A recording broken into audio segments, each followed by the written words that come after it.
শনিবার দাসপাড়া অঞ্চল কংগ্রেস কমিটির উদ্যোগে দাসপাড়া গ্রাম পঞ্চায়েতের গোয়াবাড়ি এমএসকে মাঠে অনুষ্ঠিত এক পথসভা। এদিনের সভায় উপস্থিত ছিলেন বরিষ্ঠ কংগ্রেস নেতা অশোক রায়, চোপড়া ব্লক কংগ্রেস সভাপতি মশির উদ্দিন, ব্লক যুব কংগ্রেস সভাপতি মেহবুব আলম, দাসপাড়া অঞ্চল কংগ্রেস কমিটির সভাপতি নাজিমউদ্দিন সহ একাধিক নেতৃত্ব। পাশাপাশি সাধারণ মানুষের উপস্থিতিও ছিল চোখে পড়ার মতো।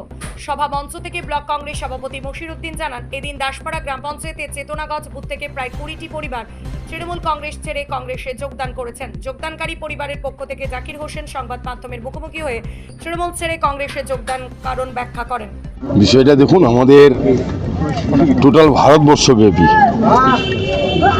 ভোট চোর গদি চোর এবং বিজেপি এবং আমাদের যে নির্বাচন কমিশনের যে গোপনতা তার বিরুদ্ধে এবং রাজ্য সরকার যে এই ভোট চুরি সাধারণ ছেলে মেয়েদের রাস্তায় দাঁড়িয়ে পথে দাঁড়িয়ে চোখের জলে এবং মৃত্যুর মিছিলও তৈরি হয়েছে, তার প্রতিবাদে আজকের এইটা পথসভা। এই পথসভায় যোগদানও লক্ষ্য করা গেল। এই পরিবার এবং কোন দল থেকে যোগদান করলেন?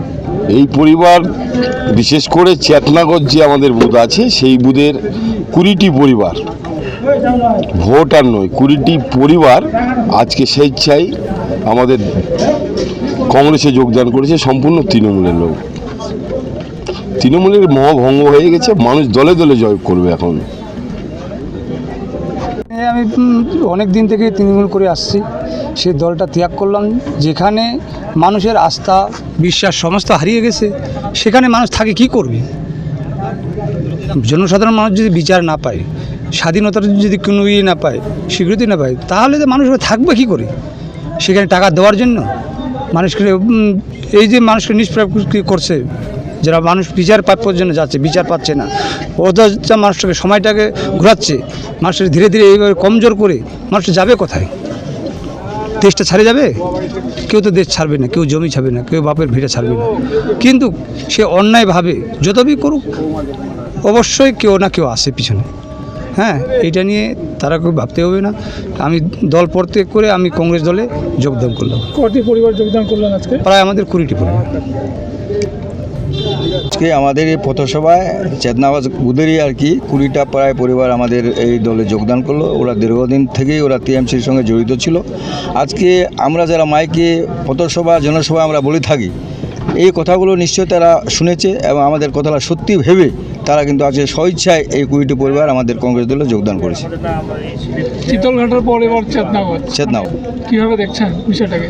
না, বিষয়টাকে ভালো দেখছি, এরপরে আরও বিষয়টা ভালো হবে। এইটা হলো আমাদের প্রথম শুরুয়াত শুরু হয়েছে শীতলঘাটা প্লাস দাসপাড়া, এরপরে আরও অনেক আপনারা এরকম পাবেন। কি বার্তা রাখবেন চোপড়াবাসীর কাছে? চোপড়াবাসীর কাছে আমরা যেটা বার্তা দিচ্ছি, প্রতিটা জনসভা পথসভা দিচ্ছি, যে আজকে আমরা যে বক্তব্যগুলো রাখছি, যে কথাগুলো মানুষের স্বার্থে বলছি, যে আজকে আমাদের পশ্চিমবাংলার কথা বলছি, যে আমাদের গণতন্ত্র নেই, কেন্দ্রে একটা সরকার আছে, সেই সরকারটা আজকে ধর্ম নিয়ে খেলা করছে, মানুষকে বিভাজন তৈরি করছে, মানুষকে হিন্দু মুসলিমের বিভাজন করছে। আজকে মোদি হিন্দু বলে একটা সম্প্রদায়কে হাতে রেখেছে, এইদিকে মমতাকে ঠেলে দিয়েছে, এই মুসলমান বলে একটা দলকে হাতে রেখেছে। এই যে হিন্দু মুসলিমের একটা বিভাজন তৈরি করছে, এটা আগামী দিনের জন্য মানুষের কাছে এটা অশুভ। সেইটা আমরা মানুষের কাছে বার্তা দিয়ে মানুষ সেই দিকে না ঝুঁকে আমাদের কংগ্রেস দলে যোগদান করে যেন আমরা দেশ শান্তিতে থাকে, পশ্চিমবাংলা শান্তিতে থাকে, আগামী নির্বাচনের মানুষ যেন আমাদের কথাগুলো স্মরণ রাখে। আজকের এই পথসভায় কেমন সাধারণ মানুষের সাড়া পেলেন? না, আজকে যে পথসভায় আমাদের পথসভাটা করলাম, সেই পথসভায় আমাদের যে আশা ছিল, দাসপাড়া অঞ্চল কংগ্রেস পার্টির পক্ষ থেকে যে আশাতীত আমরা কিন্তু পেয়েছি, সাড়া পেয়েছি।